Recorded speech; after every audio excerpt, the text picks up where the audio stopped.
കൊച്ചു പുസ്തകം വായിക്കാറുണ്ട് എന്നതൊഴിച്ചാൽ എൻ്റെ മനസ്സിൽ അങ്ങനെയുള്ള ആ രീതിയിലുള്ള ചിന്തകളൊന്നുമില്ലായിരുന്നു. പക്ഷെ പിന്നീടാണ് അതൊക്കെ തുടങ്ങിയത്. എല്ലാം കഥ പറയുമ്പോൾ നിങ്ങൾക്ക് തന്നെ മനസ്സിലാവും. ഇനി കഥയിലേക്ക് കടക്കാം. രാവിലെ ഉമ്മയുടെ തുടരെയുള്ള വിളി കേട്ടാണ് ഞാൻ എണീക്കുന്നത്. ബ്രഷ് ചെയ്ത് റൂമിൽ നിന്നും ഇറങ്ങി കോണിപ്പടി വഴി താഴെ ഇറങ്ങി കിച്ചണിൽ ചെന്നു. ഞാൻ എന്താ ഉമ്മ, ഉറങ്ങാനും സമ്മതിക്കില്ലേ? ഉമ്മ രാത്രി ഫോൺ നോക്കിയിരുന്നാൽ രാവിലെ എണീക്കാൻ മടി കാണും. ഉപ്പ വിളിച്ചായിരുന്നു തറവാട്ടിൽ പോയി വല്യുപ്പാനെ കൂട്ടി ഷുഗർ ടെസ്റ്റ് ചെയ്യാൻ പോകാൻ. ഞാൻ ആ കാര്യം മറന്നു. എളാമ ഇന്നലെ രാത്രി മെസ്സേജ് അയച്ചായിരുന്നു. അല്ല, ഉമ്മ എവിടെയാ പോകുന്നേ? ഉമ്മ ഒരുങ്ങി നിൽക്കുന്നത് കണ്ട് ഞാൻ അങ്ങനെ ചോദിച്ചു. ഉമ്മ പുത്തനത്താണി, നീ ഒരു കാര്യം ചെയ്യും, ഉച്ചയ്ക്ക് എളാമൻ്റെ അടുത്തു നിന്നും ചോറ് കഴിച്ചോളും. ഞാൻ വൈകുന്നേരമേ വരൂ. ഞാൻ അവളോട് വിളിച്ചു പറഞ്ഞിട്ടുണ്ട്. ഇനി എൻ്റെ പേര് പറഞ്ഞില്ലല്ലോ. എൻ്റെ പേര് റിയാസ്, ഉമ്മയുടെയും ഉപ്പയുടെയും ഏക മകൻ. ഉമ്മയുടെ കല്യാണം വളരെ ചെറുപ്പത്തിൽ കഴിഞ്ഞതാണ്. ഉമ്മയുടെ ഉപ്പയ്ക്ക് വയ്യാതെയായപ്പോൾ മരിക്കുന്നതിന് മുൻപ് മോളുടെ കല്യാണം കണ്ടിട്ട് മരിച്ചാൽ മതി എന്ന കാരണം കൊണ്ട് 17-ാമത്തെ വയസ്സിലോ 18-ാമത്തെ വയസ്സിലോ മോശമല്ലാത്ത ഗൾഫുകാരനായ ഉപ്പയുടെ ആലോചന വന്നപ്പോൾ ഉമ്മാൻ്റെ വീട്ടുകാർ അവരുടെ കല്യാണം നടത്തി. ഉമ്മാൻ്റെ താഴെ ഒരു അനിയനുണ്ട്, സുഹൈൽ. ഗൾഫിലാണ് ജോലി ചെയ്യുന്നത്. അവരുടെ ഭാര്യ സബീറ, 24 വയസ്സ്. അവരും ഉമ്മയുടെ ഉമ്മയുമാണ് ഇപ്പോൾ അവിടെയുള്ളത്. പിന്നെ 4 വയസ്സുള്ള മോളും. എൻ്റെ ഉമ്മയുടെ കല്യാണം കഴിഞ്ഞ് 1 വർഷത്തിനുള്ളിൽ ഞാനുണ്ടായി. പിന്നീട് കുട്ടികളൊന്നുമായില്ല. ഉമ്മയെ കണ്ടാൽ 38 വയസ്സ് പ്രായമുണ്ടെന്ന് ഒരിക്കലും പറയില്ല. ഒരു 25-26 വയസ്സൊക്കെ തോന്നിക്കും. എൻ്റെ ഇത്താത്തയാണോ എന്നാണ് എല്ലാവരും ചോദിക്കുക. വീട്ടിൽ ചുരിദാറും നൈറ്റിയുമൊക്കെയാണ് കൂടുതലും ഇടാറ്. പുറത്ത് പോകുമ്പോൾ പിന്നെ പുതിയ ട്രെൻഡിനനുസരിച്ച് എല്ലാ ഡ്രസ്സും ഇടും. ഡ്രസ്സ്, മേക്കപ്പ് ഇത് രണ്ടും വാങ്ങിയാൽ ഉമ്മയ്ക്ക് തികയില്ല. അത് ഓൺലൈൻ വഴിയും അല്ലാതെയും വാങ്ങിക്കൂട്ടും. ഉമ്മ പറയുന്നതിനൊക്കെ ക്യാഷ് അയച്ചു കൊടുക്കും. പ്രായം കൊണ്ട് ഉപ്പാനേക്കാൾ 10 വയസ്സിൻ്റെ വ്യത്യാസമുണ്ടെങ്കിലും അവർ തമ്മിൽ നല്ല സ്നേഹമാണ്. അങ്ങനെ ഉമ്മ വീട് പൂട്ടി സ്കൂട്ടി എടുത്ത് പുത്തനത്താണിയിൽ പോയി. ഞാൻ ബൈക്കുമെടുത്ത് തറവാട്ടിലേക്കും പോന്നു. അവിടെ എത്തി വല്യുപ്പ ഡ്രസ്സ് മാറി പോകാൻ റെഡിയായിരിക്കുന്നുണ്ടായിരുന്നു. സുഹറ എളാമ, 25 വയസ്സാണ്. എന്നെ കണ്ടതും എളാമ, റിയാസെ നീ ചായ കുടിച്ചായിരുന്നോ? ഞാൻ വീട്ടിൽ നിന്ന് കുടിച്ചിട്ടാ പോകുന്നത്. മോള് എവിടെ? എളാമ, അവൾ ഉറങ്ങുകയാണ്. ഉപ്പയ്ക്ക് ഒരു അനിയനുണ്ട്, പേര് ലത്തീഫ്. പിന്നെ ഒരു അനിയത്തിയുമുണ്ട്, പേര് റസിയ, 35 വയസ്സാണ്. എളാപ്പാക്ക് 5 വയസ്സും 1.5 വയസ്സുമുള്ള 2 മക്കളുണ്ട്. വല്യുമ്മ ഞാൻ ചെറിയ കുട്ടിയായപ്പോൾ മരിച്ചതാണ്. അങ്ങനെ ഞാൻ വല്യുപ്പയെ പിടിച്ച് പതുക്കെ കാറിൽ കയറ്റിയിരുത്തി. ഉപ്പ വാങ്ങിക്കൊടുത്ത കാറാണ് വല്യുപ്പാനെ ഹോസ്പിറ്റലിൽ കൊണ്ടുപോകാൻ. എളുപ്പത്തിന് തറവാട്ടിൽ തന്നെയാണ് അത് നിർത്തിയിടാറ്. അങ്ങനെ ഞാൻ ഹോസ്പിറ്റലിൽ പോയി. പുത്തനത്താണി എത്തിയ ഉമ്മയെ കണ്ട് വിശേഷമൊക്കെ ചോദിച്ച് നാത്തൂൻ്റെ അടുത്തേക്ക് അടുക്കളയിലേക്ക് ചെന്നു. നബീല, എന്താ പണിയൊക്കെ കഴിഞ്ഞോ? സബീറ, ഇല്ല ഇത്ത. റിയാസ് എന്താ വരാഞ്ഞത്? നബീല, അവൻ ഉപ്പാനെ കൊണ്ട് ഹോസ്പിറ്റലിൽ പോയതാ. സബീറ, പിന്നെ നിങ്ങളുടെ നമ്പർ രഹനയിത്ത ചോദിച്ചിരുന്നു. നബീല, അവൾ വിളിച്ചിരുന്നു. സ്കൂളിൽ മീറ്റപ്പ് ഉണ്ട്, അത് പറയാനാണ്. പുതിയ വാട്സപ്പ് ഗ്രൂപ്പൊക്കെ വന്നിട്ടുണ്ട്. സബീറ, നിങ്ങൾ പോകുന്നുണ്ടോ? നബീല, പിന്നെ പഴയ ഫ്രണ്ട്സിനെയൊക്കെ കാണാമല്ലോ. അങ്ങനെ ഹോസ്പിറ്റലിൽ പോയി തിരിച്ചെത്തി ഞാൻ എളാമയുടെ കൂടെ തമാശകൾ പറഞ്ഞിരുന്ന് ചോറൊക്കെ കഴിച്ചിരിക്കുമ്പോൾ കൂട്ടുകാരൻ വിളിച്ചിട്ട് ഞാൻ ബൈക്കെടുത്ത് അവൻ്റെ വീട്ടിൽ പോയി. പിന്നെ അവനെയും കൂട്ടി ക്ലബിൽ പോയി. കുറച്ച് സമയം ക്യാരംസ് ഒക്കെ കളിച്ചിരുന്നു. പിന്നെ കൂട്ടുകാരൊക്കെ വന്ന് സാധാരണ പോലെ സമയം പോയതറിയാതെ അവരുടെ കൂടെ കളിയും ചിരിയുമൊക്കെയായി. അങ്ങനെ ഇരിക്കുമ്പോൾ ഉമ്മയുടെ കോൾ വന്നു. ഞാൻ കോൾ എടുത്തു. ഹലോ ഉമ്മ. ഉമ്മ, എടാ നീ ഇതെവിടെ പോയിരിക്കുക? എളാമ പറഞ്ഞു നീ ഉച്ചയ്ക്ക് അവിടെ നിന്ന് പോയതാണെന്ന്. ഉമ്മ, ഞാൻ ക്ലബിലാണ്. നിങ്ങൾ എത്തിയോ? ഉമ്മ, എത്താറായി. നീ വേഗം വീട്ടിലേക്ക് വാ, മതി കറങ്ങി നടന്നത്. ഇതാ വരുന്നുമ്മ. അങ്ങനെ ഞാൻ വേഗം വീട്ടിലോട്ട് വിട്ടു. വീട്ടിലെത്തി ഉമ്മ എനിക്ക് കൊണ്ടുവന്ന ഉമ്മാൻ്റെ വീട്ടിലെ സ്പെഷ്യൽ എടുത്തു തന്നു. കുറച്ച് ദിവസം കഴിഞ്ഞ് ഞായറാഴ്ച രാവിലെ ഉമ്മ, എടാ നിനക്കിന്ന് എവിടെയെങ്കിലും പോകാനുണ്ടോ? എന്താ ഉമ്മ അങ്ങനെ ചോദിച്ചത്? ഉമ്മ, ഉണ്ടോ അത് പറ. ഇല്ല. ഉമ്മ, എന്നാ വേഗം ഡ്രസ്സ് മാറ്. എവിടെ പോകാനാണ് ഉമ്മ? ഉമ്മ, എൻ്റെ സ്കൂളിൽ മീറ്റപ്പ് ഉണ്ട്, അതിന് പോകാനാണ്. ഞാനൊന്നും വരുന്നില്ല. എന്തിന്? ഇത് അനിയനാണോ എന്ന് ചോദിക്കുന്നത് കേൾക്കാനാണോ? ഉമ്മ, എടാ എനിക്കിത്തിരി സൗന്ദര്യമുള്ളത് എൻ്റെ തെറ്റാണോ?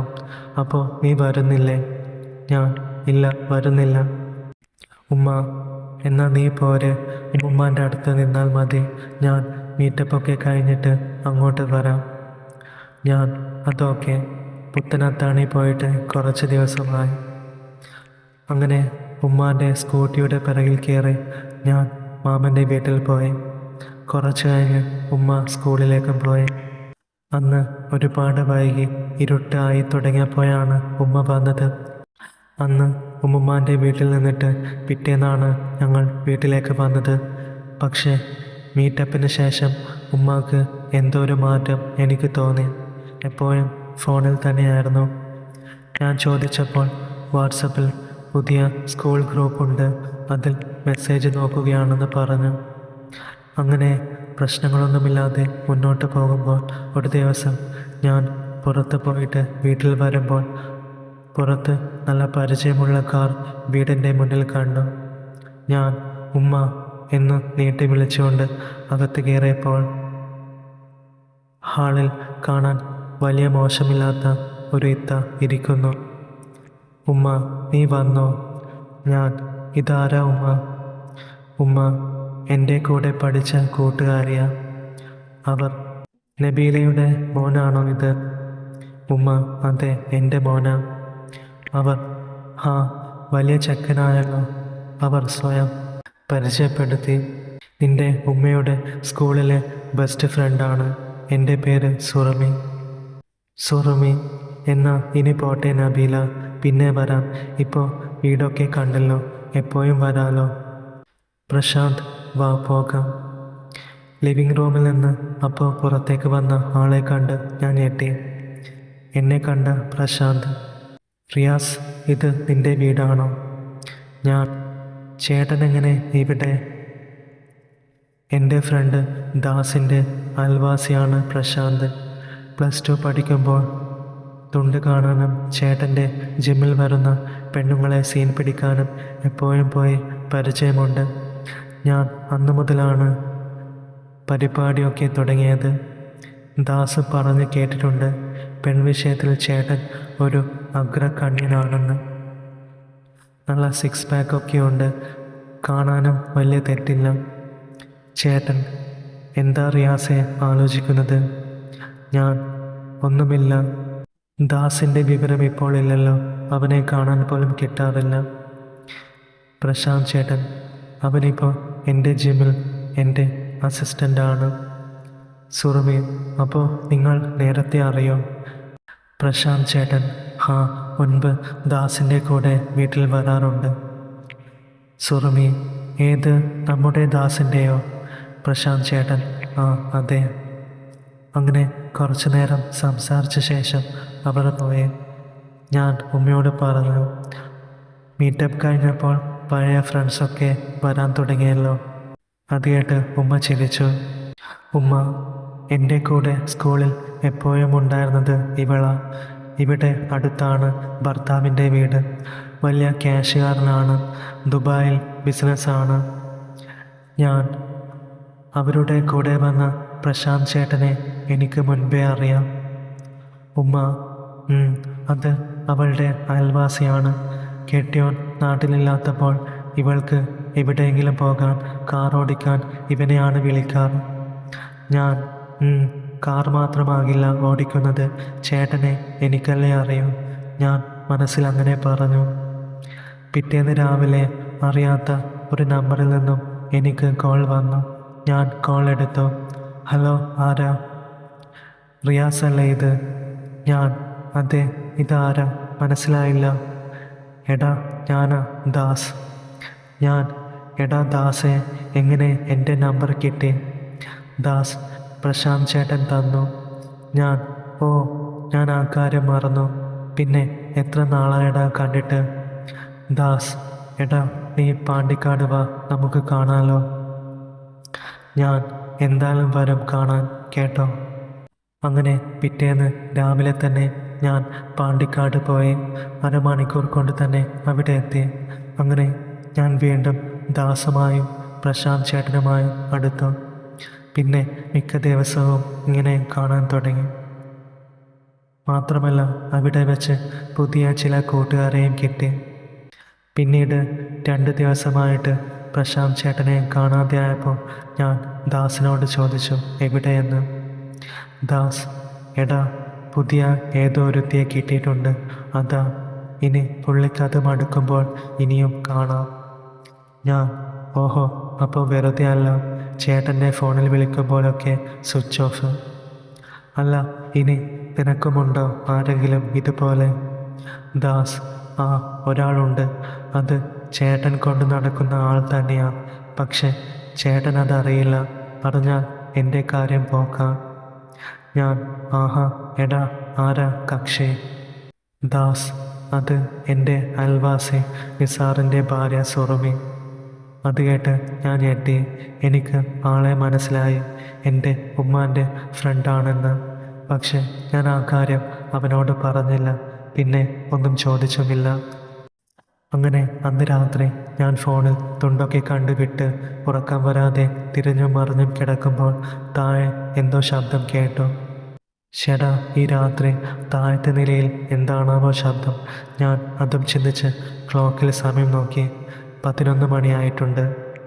അങ്ങനെ ഞാൻ കോണിപ്പടി ഇറങ്ങി ഉമ്മയുടെ റൂമിൻ്റെ അടുത്തേക്ക് ചെല്ലുമ്പോൾ അകത്തു നിന്നും നല്ല പരിചയമുള്ള ഒരാളുടെ ശബ്ദം കേട്ടു. എനിക്ക് പേടിയും ഒപ്പം സംശയവും തോന്നി. ഞാൻ വാതിലിൻ്റെ ലോക്ക് തുളയിലൂടെ നോക്കി. അത് കണ്ടതും ഞാൻ ഞെട്ടിപ്പോയി. അകത്ത് ഉമ്മയുടെ കൂടെ പ്രശാന്ത് ചേട്ടൻ. പ്രശാന്ത്, നബീല. ഞാൻ ആദ്യമായാണ് ഇങ്ങനെ ഒരാളെ ഒരു മടുപ്പും തോന്നാതെ സ്നേഹിക്കുന്നത്, പിന്നെ വീണ്ടും വീണ്ടും തേടി വരുന്നത്. അതും പറഞ്ഞ് പിന്നത്തെ കാഴ്ച കണ്ട് ഞാൻ വീണ്ടും ഞെട്ടി. കുറച്ചു നേരം കഴിഞ്ഞപ്പോൾ പ്രശാന്ത്, നബീല, എന്നാലും ഇത്രയും നാൾ നീ എൻ്റെ കണ്ണിൽ പെട്ടില്ലല്ലോ. നബീല, പ്രശാന്ത്, ഇതുപോലെ എനിക്ക് ഇനിയും സന്തോഷം കിട്ടുമെന്ന് ഞാൻ ഒരിക്കലും കരുതിയതല്ല. പ്രശാന്ത്, നമ്മൾ റിസോർട്ടിൽ പോയത് വേറെ ആർക്കും സംശയമൊന്നുമില്ലല്ലോ അല്ലേ? നബീല, ഇല്ല. അത് കേട്ടപ്പോൾ ഞാൻ വീണ്ടും ഞെട്ടി. അപ്പോൾ ഉമ്മ പുറത്തൊക്കെ പോയല്ലേ? അന്ന് അമ്മായിൻ്റെ അടുത്ത് പോവുക എന്ന് പറഞ്ഞു പോയത് ഇതിനായിരുന്നല്ലേ? ഞാൻ ചിന്തിച്ചു. പ്രശാന്ത്, ഇയാൾ കൊള്ളാം നബീല.